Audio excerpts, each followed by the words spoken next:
So once in a while, I get a phone call from somebody or a message, and their question is, I have my private investigator or my private patrol operator exam tomorrow. What do you suggest I do? Usually when they ask me that question, it's it's kind of disturbing because what you're telling me is, hey, Sean, I'm not prepared, but can you give me some information, some intelligence on the exam, and hopefully our little discussion will allow something to stick in my mind so I'll pass the exam. Well, if you use that technique, that's a horrible technique. Horrible technique. It's not even a plan of action. You're not prepared. Go back when you're prepared for the exam, but just don't wing it, so to speak. I do recommend that you use my materials, either the Private Patrol Operator book or the California Legal Investigator book. They are very expensive, I admit, and that's why sometimes somebody will ask me what I recommend. How should I study? They don't want to buy the materials, and it is expensive. Both books range between $100 to $250. They are available on Amazon. Now, to me, I'd rather buy this book and spend the money than having to retest. Those of you that are working private security and you want to own your company and have it running, many of you guys have, at least half of you guys, have contracts pending. Can you afford to fail this exam and then wait 3 to 4 weeks later? Now, yeah, there's always a chance you can pass, and you can definitely pass without my material. But with my material, the chances of you passing, they increase. So drastically. I'm sorry. Those of you in the private investigator sector, those of you that are taking your exam, if you fail the exam, it's not going to be as hard of a hit.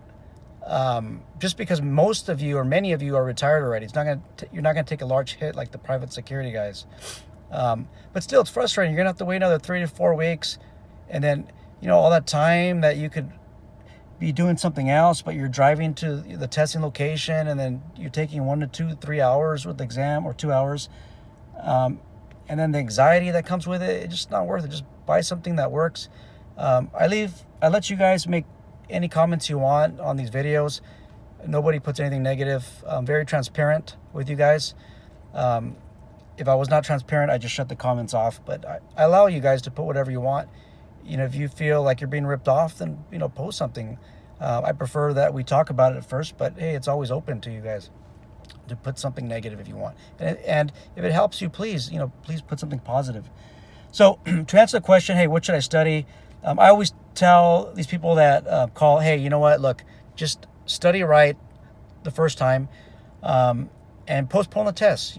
Postpone it 3 days, 2 days, but just don't call me and tell me tomorrow. Postpone it, and that's a better plan than having to wait another 3 to 4 weeks to retake the next exam.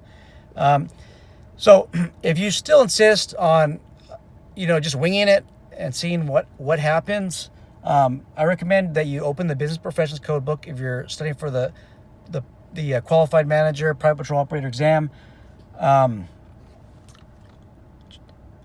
Study the Private Security Act. Okay, study the Private Security Act. Study all the sections that have a misdemeanor penalty. Any violation that's $500 and more.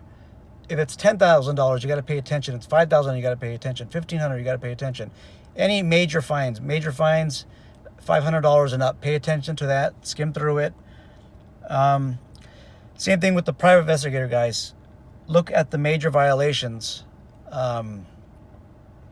And private security people, you guys open that labor code book up, Google if you have to, look up overtime laws, double time laws. Let's see, retention periods to keep records. They're normally all 2 years anyways. When do you pay overtime? After 8 hours, 10 hours, 12 hours? What happens if you have them work 8 hours a day, 6 days straight? What about 7 days straight? What do you pay them? Overtime, double time? What if they're in union? Okay, what if they're a union? How How many hours can you have these people work? These are all stuff that you have to look up.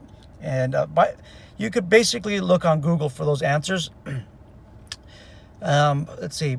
Private investigator, guys. Let's see. Other than studying the Business Professions Code book, concentrate on the private the Public Record. I'm sorry, Public Records Act. Read that. That's in the that is covered under civil law. You look under the government code also. For some guidance on how you could get certain records, because that's a major part of private investigations, is getting public information out there, because you might not be privy to the private. So anyhow, I hope this video helps.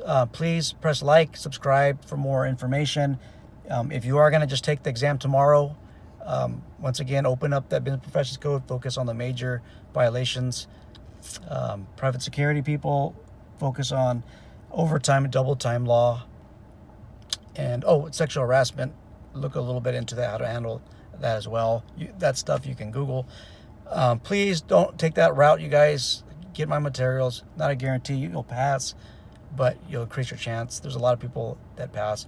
A lot of people post positive things on Amazon. Very rarely does anybody say anything negative. So thank you very much. And